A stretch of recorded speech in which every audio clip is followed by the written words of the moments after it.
봄이 왔습니다. 벌써 왔죠. 겨우내 죽은 것 같았던 그 나무들이 이제 움이 돋고 꽃이 피고 잎이 났습니다. 이제는 꽃이 많이 떨어지면서 푸른 잎이 다 대치하고 있는 것 같습니다. 그래서 5월을 신록의 계절이다 이렇게 말하죠. 신록, 뉴 그린, 전부 다 이 컬러가 연두색의 이 컬러들이 새롭게 새 생명을 우리에게 보여주고 있습니다. 겨울잠을 자던 개구리는 동면을 깨고 시끄럽게 울어대기 시작하고 죽은 것처럼 고요하게 아무 일 없었던 그 알에서 껍질을 깨고 병아리 또 이 새끼 새들이 깨어납니다. 딱딱하게 굳어버린 애벌레가 고치가 되었다가 이제 허물을 벗고 완전히 다른 모습의 나비로 이렇게 날아오릅니다. 그야말로 만물이 소생하는 계절이죠. 모든 것들이 다 다시 살아나는 계절입니다. 이것은 우리 주님의 부활을 알리는 자연계시입니다. 자연계시. 예수님은 만물이 소생하는 새 봄과 같이 죄와 사망의 권세를 깨뜨리시고 부활하셨습니다. 우리 주 예수님은 부활하셨습니다. 진실로 부활하셨습니다. 그 증거가 뭡니까? 빈 무덤, 빈 수의, 빈 십자가, 이것이 증거입니다. 카톨릭과 개신교회의 십자가 모양이 조금 다른 거 여러분 아세요? 카톨릭의 미사는요, 기본적으로 우리를 위해 돌아가신 그 주님의 그 장례, 그것을 기념하는 예배입니다. 그래서 이 미사는 그 레퀴엠 같은 장송곡이 기본 컨셉이에요. 그래서 장엄하죠, 예배가. 장례식이기 때문에. 제가 신학생 때 명동 성당에 가서 이 다른 교단들, 이 대표적인 이런 교회들을 제가 찾아가 본 적이 있습니다. 주일에 이제 목사님께 허락을 받고 다른 교회들 이렇게 방문해 본 적이 있는데, 그때 이 명동 성당에 제가 2층에 앉았었어요. 처음 보는 찬송가였습니다. 찬송가가 우리와 좀 달라서. 그렇지만 그 찬송가가 우리는 악보를 읽을 수 있는 능력이 있잖아요. 그래서 그 찬송가를 제가 잘 틀리지 않게 잘 불렀어요. 얼마나 제가 힘있게 불렀느냐면 제 소리밖에 안 들리더라고요. 이 사람들은 왜 찬송을 안 하나 하는데 다 조용 찬송하는 거예요. 저만 개신교 스타일로 큰 소리로 찬송을 하고 있었던 거죠. 거기서 알았습니다. 예배가 여기 상당히 조용하구나. 제가 해병대 군목으로 있을 때 우리 미 해병들하고 한미 연합 훈련을 했는데요. 그때 우리 군종 장교들도 같이 훈련을 하거든요. 그 막사에서 채플을 하나 지어놓고 그 채플에 우리 한국 해병, 미국 해병 같이 이렇게 주일날 예배를 드리는 거예요. 오전에는 카톨릭 미사, 이제 군종 신부님이 나와서 이렇게 인도를 하시는 거예요. 그리고 오후가 되면 우리 개신교 예배로 바뀌는데 장로교 이제 채플린이 나와서 또 인도를 하시는 거예요. 그런데 그 뒤에 있는 십자가를 탁 돌리는 거예요. 앞에 있었던 십자가, 카톨릭 십자가에는 예수님이 달려 계시고 딱 돌리니까 비어 있어요. 우리 십자가처럼. 그래서 여러분 개신교의 십자가에는 예수님의 형상이 없습니다. 빈 십자가입니다. 카톨릭의 십자가에는 예수님이 달려 계세요. 그날 금요일을 강조하는 거고 우리는 주일, 부활절을 강조하는 것입니다. 이것이 기본적으로 다른 컨셉이에요. 그래서 개신교의 예배는 셀러브레이션, 기본이 찬송, 박수치고 손뼉치고 춤추고 우리는 그렇게 흥이 나는 거예요. 왜냐하면 주님이 부활하셨거든요. 우리를 위해서 죽었다가 다시 살아나셨습니다. 그래서 우리의 예배는 기쁨이 충만한 것이죠. 이것이 개신교의 예배가 다른 점입니다. 여러분 기독교의 절기 중에 어느 절기가 가장 큽니까? 성탄절, 부활절, 오순절, 성령 강림절, 어떤 게 가장 커요? 부활절이죠. 부활절. 다음 주에 우리 강필구 선교사님이 오시니까 망정이지. 여러분 계속 제가 부활 메시지를 하고 있지 않습니까? 그것은 제가 의도적으로 여러분들에게 가장 큰 명절을 강조하기 위함입니다. 성탄절 중요하죠. 그러나 부활이 없다면 예수님의 오심도 그 구원의 완성을 위한 시작이 될 수 없기 때문에 부활이 없으면 예수님의 오심도 약화됩니다. 복음의 정수는 우리 주 예수 그리스도께서 우리 죄를 대속하기 위해서 사람이 되어 오셨고, 또 그 사람으로 우리의 모든 죄를 다 짊어지시고 십자가에서 죽으셨고, 그 육체를 가지신 그분이 죽었다가 3일 만에 살아나셨다. 할렐루야. 이 부활에 있습니다. 부활. 예수님이 부활하심으로 우리를 의롭게 하셨다는 거예요. 그러므로 부활이 없다면 우리의 복음은 완성되지 않습니다. 부활이 없습니다. 여러분, 고린도전서 15장 우리가 지금 일부만 읽었어요. 58절까지 되는 긴 장입니다. 이 고린도전서 15장의 별명을 부활장이라고 그러는데 1절부터 58절까지 전부 부활에 대한 이야기로 가득 차 있어요. 사도 바울이 썼죠. 5절부터 보시면요, 부활하신 후에 예수님이 게바에게 먼저 나타나셨습니다.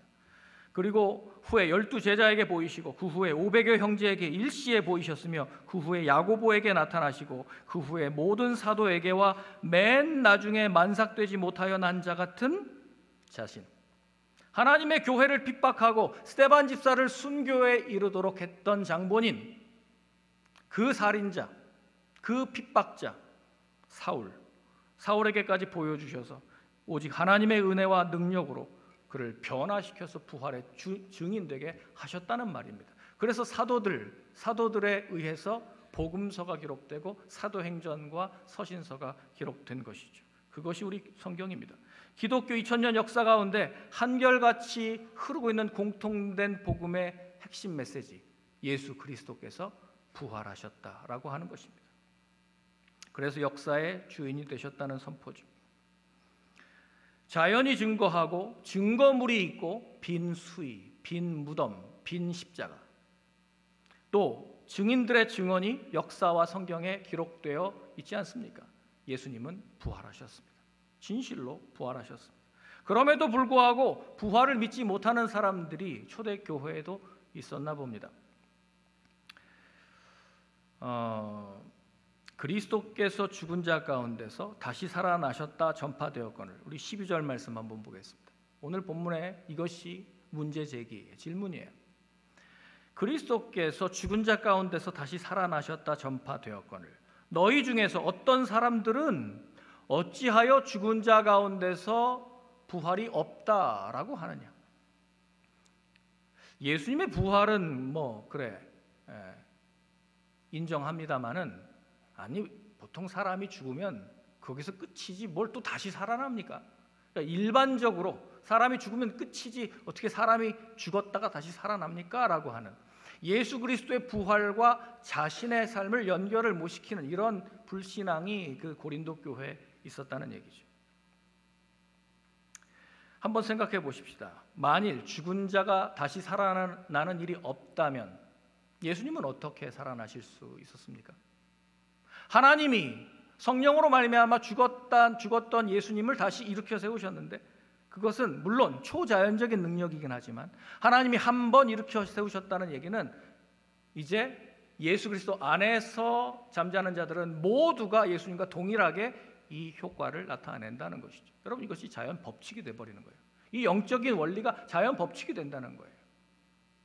만약에 죽은 자가 다시 살아나는 일이 없으면 예수님이 살아나시는 일이 없었겠죠. 하나님은 창조주로서 창조의 자연의 법칙을 하나님이 지키십니다. 주관하십니다. 13절에서 15절까지 말씀을 한번 보겠습니다.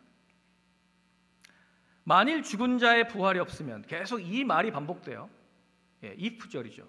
만일 정말 죽은 자가 다시 살아나는 일이 없으면 그리스도도 다시 살아나지 못하였으리라. 그리스도께서 만일 다시 살아나지 못하셨으면 우리가 전파하는 것도 헛것이요 또 너희 믿음도 헛것이며 또 우리가 하나님의 거짓 증인으로 발견되리니 우리가 하나님이 그리스도를 다시 살리셨다고 증언하였음이라. 만일 죽은 자가 다시 살아나는 일이 없으면 하나님이 그리스도를 다시 살리지 아니하셨으리라. 아멘.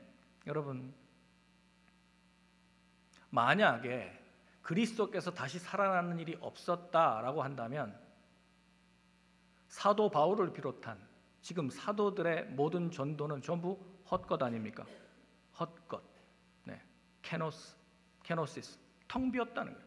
속빈 강정이 되고 맙니다. 그러면 그거 거짓말이죠.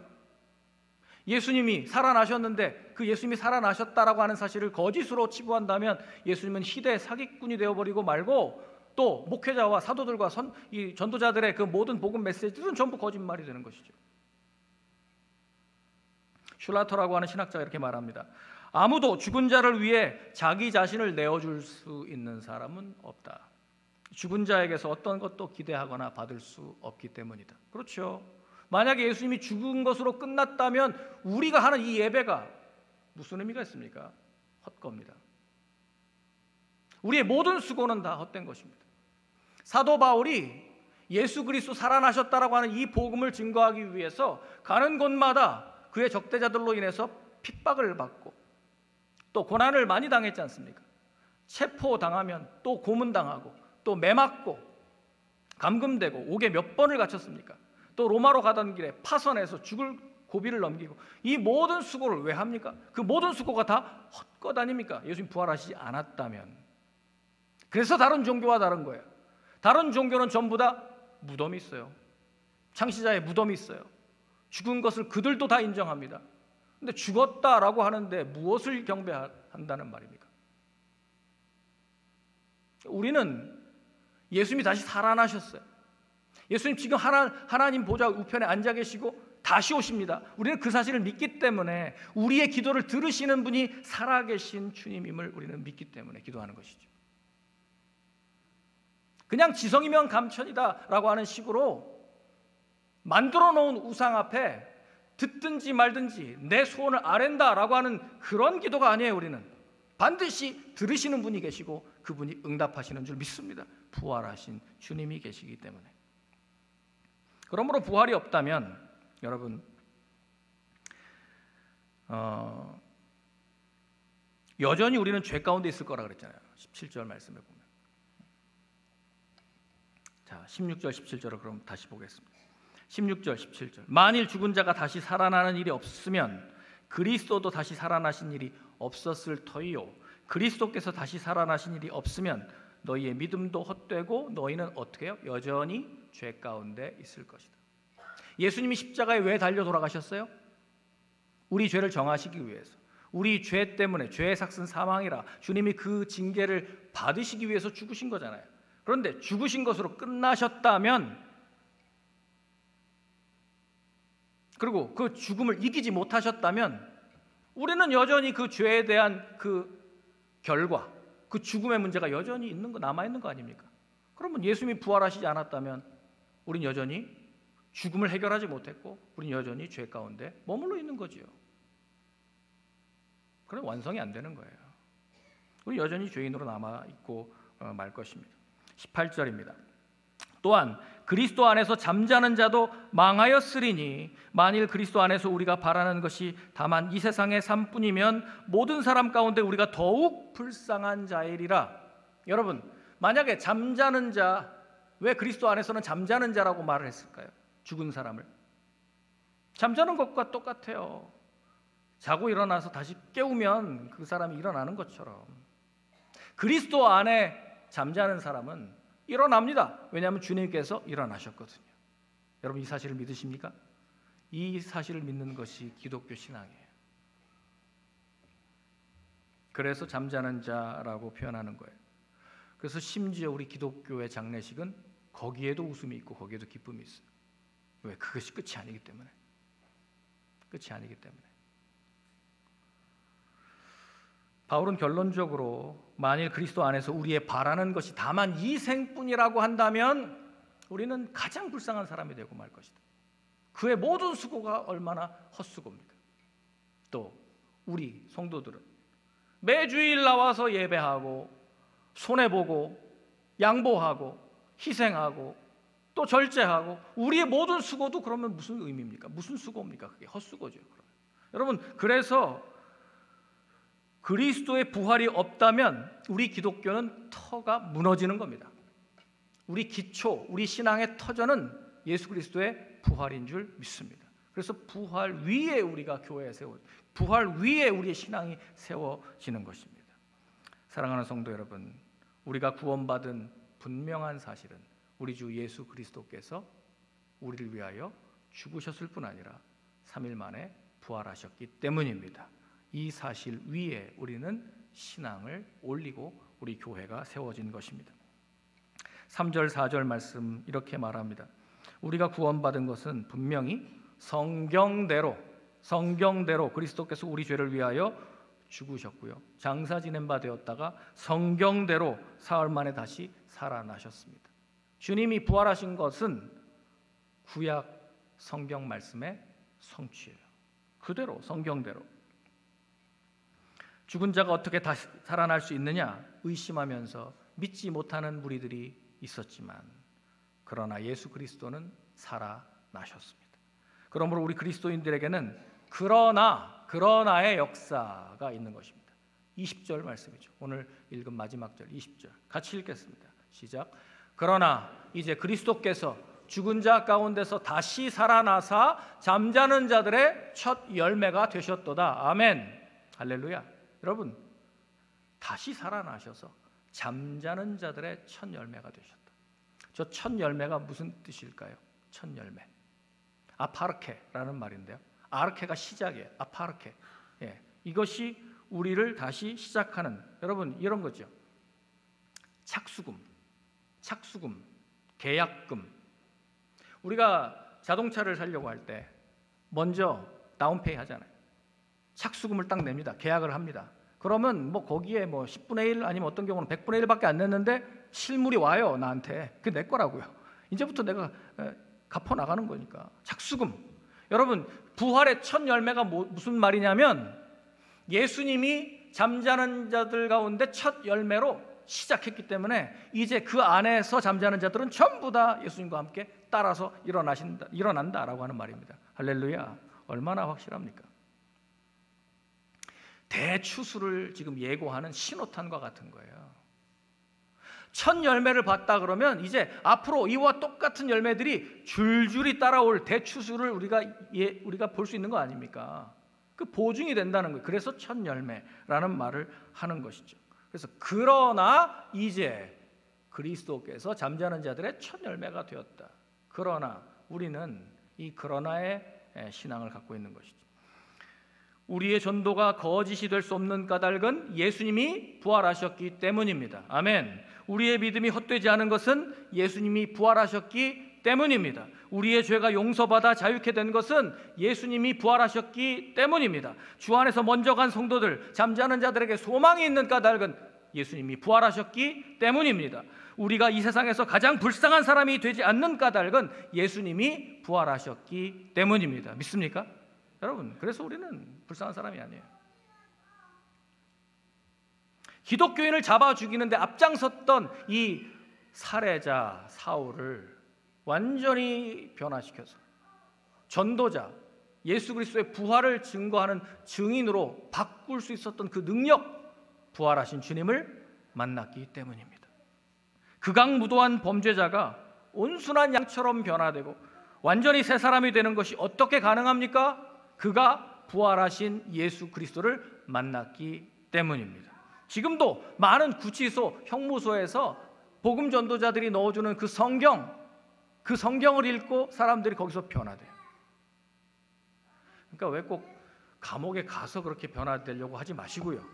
감옥에 가면 다 변화되는데, 감옥에 가면 성경 그때 읽고 막 그렇게 변화되는데 왜 그 전에 안 하냐? 그 전에, 감옥 가기 전에 성경 읽고 변화됩니다. 여러분, 부활하신 주님을 만나면 사람들은 다 변화돼요. 이런 극악무도한 죄인들도 변화되는데 그들이 다 부활하신 예수님을 만나기 때문입니다. 여러분, 이것이 능력이죠. 어떻게 이런 일이 가능한 것입니까? 부활하신 주님을 만나서 변화하는 오직 하나님의 은혜로만 가능한 것입니다. 그것이 사도 바울이 자신의 삶의 간증으로 하는 겁니다. 오직 하나님의 은혜에 따라 내가 지금 예수 그리스도를 증거하는 증인이 되었다라고 말하고 있는 것입니다. 첫사람 아담 안에서 모든 사람이 죽은 것 같이 마지막 아담인 그리스도 안에서 모든 사람이 삶을 얻게 되는 것입니다. 45절부터 49절까지는 우리 읽진 않았지만 첫사람 아담과 마지막 아담 예수 그리스도를 대조하고 있습니다. 같이 읽겠습니다. 45절부터 49절 시작. 기록된 바 첫사람 아담은 생령이 되었다 함과 같이 마지막 아담은 살려주는 영이 되었나니 그러나 먼저는 신령한 사람이 아니요 육의 사람이요 그 다음에 신령한 사람이니라. 첫사람은 땅에서 났으니 흙에 속한 자이거니와 둘째 사람은 하늘에서 나셨느니라. 무릇 흙에 속한 자들은 저 흙에 속한 자와 같고 무릇 하늘에 속한 자들은 저 하늘에 속한 이와 같으니 우리가 흙에 속한 자의 형상을 입은 것 같이 또한 하늘에 속한 이의 형상을 입으리라. 아멘. 첫사람 아담은 하나님께서 그 코에 생기를 불어넣으셔서 생령, 살아있는 자가 되었습니다. 리빙 소울이 됐죠. 리빙 비잉. 그런데 마지막 아담은 예수 그리스도시죠. 예수 그리스도는 살려주는 영이 되셨습니다. 그래서 예수 안에 들어가면 우리는 전부 다 살아나게 되는 것이죠. 첫사람은 흙으로 지어서 육에 속한 자입니다. 그러나 두 번째 아담, 마지막 아담인 예수 그리스도는 본래 기원이 하늘에 속해 있습니다. 하늘에서 내려오셔서 하늘에 속한 자이기 때문에 우리가 그 둘째 아담 안에 붙어 있으면 우리는 하늘에 속한 자가 되는 것입니다. 여러분, 거듭난 것이라는 것이 바로 위로부터 다시 태어났다 하는 얘기죠. 위로부터 태어났다. 그러니까 이 소속은 어디서 갈라지냐면 기원, 출신, 여기서 갈라지는 거예요. 여러분, 소속이 어디입니까? 땅입니까? 하늘입니까? 우리 물론 죽으면 우리 흙으로 돌아갑니다. 우리 육체는. 그러나 여러분들의 소속이 어디입니까? 내가 땅에서 태어난 첫사람의 후예로 태어났지만 이 땅에서 예수 그리스도와 연합하여 나에게 life giving spirit, 나에게 생명을 주시는 그 예수 그리스도로 말미암아 내가 위로부터 거듭났다면 나는 하늘에 속한 자, 나는 하늘의 소속인 줄 믿습니다. 우리의 시민권은 하늘에 있습니다. 침례를 받는 이유 그거죠. 침례는 그러니까 그리스도와 함께 죽고 그리스도와 함께 살아나는 것. 이것이 침례의 의미 아닙니까? 이 말을 잘 새겨듣기 바랍니다. 한 번 태어나면 두 번 죽고 두 번 태어나면 한 번만 죽는 거죠. 귀 있는 자는 성령이 교회에게 하시는 말씀을 들을지어다. 한 번 태어나면 그냥 흙에 속한 사람으로 두 번 죽어요. 그런데 두 번 태어나면 영으로 다시 태어나면 한 번만 죽으면 됩니다. 거듭난 사람, 위로부터 난 사람, 하늘로부터 난 사람, 이 사람이 부활에 동참하는 자입니다. 그래서 자는 자예요. 여러분, 우리는 부모님으로부터 타고난 혈액형이 있어요. A형, B형, AB형, O형. 여러분, 이런 타고난 혈액형이 있단 말입니다. 이것이 자연인의 이 땅에 속한 사람의 우리의 소속이에요. 그런데 부활하신 예수님을 영접하고 만나면 어떻게 되죠? 우리 피가 바뀝니다. 물론 병원에 가면 여전히 그 혈액형 그대로 나오는데요. 피가 바뀐다고요. 어떻게 해요? J형, 지저스 블러드로 다 바뀐다고요. 수혈을 받았잖아요. 수혈을. 이게 거듭남이에요. 수혈을 받았어요. 그래서 주의 보혈 능력이 또다 주의 피 믿고 주의 보혈 그 어린 양의. 여러분, 우리가 그렇게 찬양하는 거예요. 주의 보혈 때문에 내가 바뀌었다는 거예요. 내가 삶이 바뀌었다는 거예요. 우리가 죽었다가 부활하면 어떤 몸으로 어떤 형태로 변화될까요? 35절에서 38절은 이렇게 말합니다. 우리가 씨앗을 하나 뿌렸다고 한번 해봅시다. 그 씨앗이 땅속에 들어가서 죽지 않고 그대로 버티고 있으면, 그 씨가 그대로 난 안 썩을 거야 라고 버티고 있으면 어떻게 됩니까? 그냥 그 하나를 그대로 있는 거예요. 그런데 그 씨가 죽으면 어떻게 되죠? 거기서 싹이 나고 잎이 나고 위로 쭉쭉 올라가더니 그 씨앗 그 원래의 형체랑 완전히 다른 새로운 형태가 드러납니다. 미랄, 여기 보세요 여러분. 37절에 또 네가 뿌리는 것은 장래의 형체를 뿌리는 것이 아니요 다만 밀이나 다른 것의 알맹이뿐이로되 하나님이 그 뜻대로 저에게 형체를 주시되 각 종자에게 그 형체를 주시느니라. 여러분, 밀 하나를 심었는데 나중에 자라난 게 그 밀 하나이 아니고 이삭이 자라는 거예요. 이삭. 뭐 몇백 개가 달리는 그 이삭이 자라는 거예요. 여러분, 완전히 다른 형태로 바뀌는 것이죠. 이것이 부활이에요. 부활의 모습. 그래서 여러분, 실제로 부활은 연속성이 있고 불연속성이 있죠. 그래서 맨 처음에 막달라 마리아가 동산직인 줄 알고 예수님 잘 못 알아봐요. 예수님인데 음성을 듣고 마리아야, 음성을 듣고 라보니요 이렇게 하고 나중에 예수님이구나 하는 걸 알았어요. 제자들도 처음에 못 알아봐요, 예수님을. 그런데 예수님이잖아요. 못자국, 발자국, 창자국 다 있고 예수님이잖아요. 여러분, 이것이 예수님의 부활체는 연속성도 있고 불연속성도 있다. 우리가 천국 가면 부활의 모습으로 변화될 텐데 그때 여러분 다 알아볼 수 있어요. 다 알아볼 수 있어요. 누군지. 연속성이 있기 때문에. 그러나 지금의 모습과 똑같지는 않을 겁니다. 그래서 단절되는 불연속성이 있는 거예요.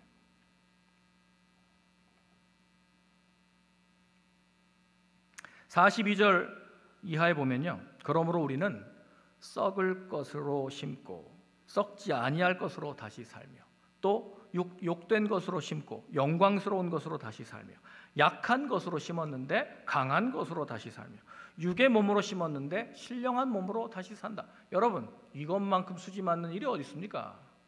별로 안 좋은 거 심어놓고 지금 엄청난 걸 기대하고 있지 않습니까? 여러분, 이게 부활하신 예수 그리스도의 능력 안에 있는 사람들의 복인 줄 믿습니다. 이것이 우리의 미래예요. 영광스러운 부활지. 그래서 부활을 믿지 못하는 사람, 죽은 자가 다시 살아나는 게 어디 있냐라고 말하는 사람들은 여러분 32절에 있는 것처럼 에베소에서 사도 바울이 맹수와 더불어 싸우는 것 같은 그런 핍박을 받을 때 그 고난을 못 견뎌요. 이거 전부 사도 바울의 얘기예요. 고난이 와서 멸망당하게 된다 그러면 그 사람들은 부활을 믿지 않기 때문에 이 세상이 전부다라고 생각하는데 왜 거기 이 땅에서 목숨 걸겠어요? 왜 희생하겠어요? 왜 손해보려고 하겠습니까? 그래서 이 땅이 전부다라고 아는 사람들, 부활을 믿지 못하는 사람들은 그냥 먹고 마시자, 즐기자, 여기가 끝이다. 그러니까 향락주의, 쾌락주의, 허무주의에 빠지는 겁니다. 신앙, 부활 신앙이 없으면 그래서 이 땅의 의미 자체가 사라져버려요. 그냥 될 대로 되는 거죠. 죽고 난 다음에 아무것도 내가 미래를 모르는데 부활한다는 걸 못 믿는데 그러면 이 땅이 전부라 생각하고 오늘 그냥 부어라 마셔라 그냥 진탕 즐기는 거지. 여러분, 그렇게 살지 않는 이유가 뭡니까? 왜 절제합니까? 왜 우리가 믿음대로 말씀대로 살려고 합니까? 그것은 부활이 있기 때문에 우리는 그 믿음, 소망을 가지고 있기 때문에 그런 것이지.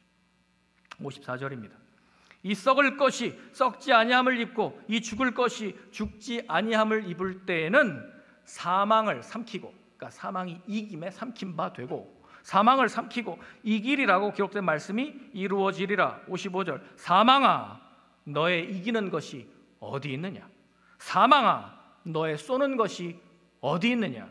사망에 쏘는 것은 죄요, 죄의 권능은 율법이라. 사망이 죽일 수 있는 권세는 단지 죄만 죽일 수 있어요. 죄.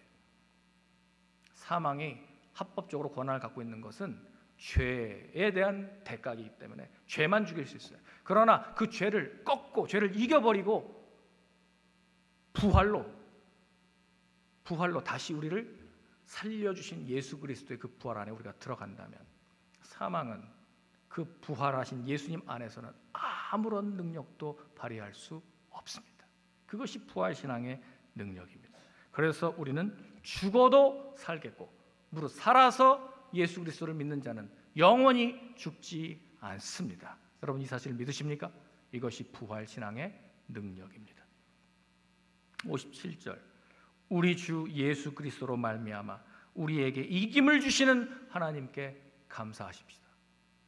그래서 사도 바울은 지금 이 부활장을 이렇게 결론을 맺고 있는 거예요. 사망이 절대로 우리를 이길 수 없으니까요. 우리에게는 부활하여 승리를 주신 주님이 계시기 때문입니다. 부활장의 결론 이와 같습니다. 같이 읽겠습니다. 58절입니다. 마지막 절 이렇게 말합니다. 시작. 그러므로 내 사랑하는 형제들아, 견실하며 흔들리지 말고 항상 주의 일에 더욱 힘쓰는 자들이 되라. 이는 너희 수고가 주 안에서 헛되지 않은 줄을 알미라. 아멘. 믿습니까? 여러분, 주 안에서 여러분의 수고가 헛되지 않은 줄 알미라. 아멘. 아까 논증했던 게 뭐예요? 만약에 죽은 자가 다시 살아나는 부활이 없다면 우리가 가장 불쌍한 자일 것이다. 사도의 수고, 전도자의 수고, 우리 성도들의 수고, 그 전부 헛된 것이다. 헛수고다. 속빈 강정 같을 것이다. 그러니 여러분, 우리 신앙의 골자, 핵심이 뭐예요? 부활입니다. 우리가 복음을 증거하는 게 무슨 내용입니까? 예수님이 부활하셨다는 것입니다. 널 위해 돌아가셨고 거기서 끝난 것이 아니라 그 죽음을 깨뜨리고 우리에게 사실 다시 생명을 주셨다. 여러분, 그러니까 우리가 예수님을 믿는 거예요. 내 죄만 가져가셨다로 끝난 게 아니고 그 죄의 결과인 사망을 깨뜨려 버리시고 이기셨기 때문에 우리는 예수 안에 있으면 생명을 얻게 된 줄 믿습니다. 이것이 영생이요 천국입니다. 그래서 우리는 우리의 수고가 주 안에서 헛되지 않은 줄 알미라 이렇게 말합니다. 사랑하는 형제자매 여러분, 지금까지도 잘해 오셨지만 믿음의 뿌리를 견고하게 내리고 흔들리지 마시고 더욱 부활하신 주님 안에 붙어 있기를 축복합니다. 주님께 충성하십시다. 교회를 세우고 복음 전하는 주님의 일에 더 힘쓰는 종들이 되시기를 축복합니다. 우리의 수고가 헛되지 않은 것은 잠자는 자들의 첫 열매가 되신 우리 주님, 그 확실한 부활이 있기 때문입니다. 31절에 보면요, 사도 바울이 나는 날마다 죽노라 그랬습니다. 날마다 죽노라 라고 하는 사도 바울의 고백은 나는 그러니 부활하신 예수님과 날마다 더불어 부활한다, 나는 날마다 산다 라고 하는 역설입니다. 여러분, 날마다 죽으십시오. 날마다 부활하신 주님이 여러분 삶을 인도하시고 살 것입니다. 그 부활하신 삶으로 이 땅에서도 승리하고 마지막 우리가 이 땅에서 숨을 거둔 다음에 영광스러운 우리 부활, 주님의 그 부활과 연합하여 우리도 다시 살게 될 줄로 믿습니다. 부활하셔서 지금도 우리 가운데 역사하시는 우리 주 예수 그리스도의 이름으로 여러분들의 모든 생명을 축복합니다. 기도하겠습니다. 우리 찬양팀 올라오시기 바랍니다.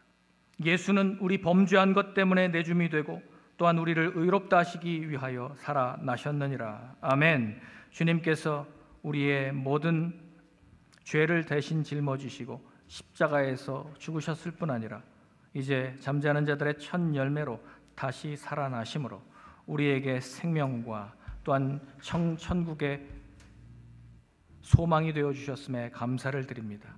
우리의 모든 수고가 헛되지 않은 까닭은 우리 주 예수님의 부활 때문인 줄로 믿습니다. 이제 부활하신 주님을 세상 가운데 밝히 증거하며 또 부활의 신앙으로 날마다 승리하며 살아가는 저희들 되게 하여 주옵소서.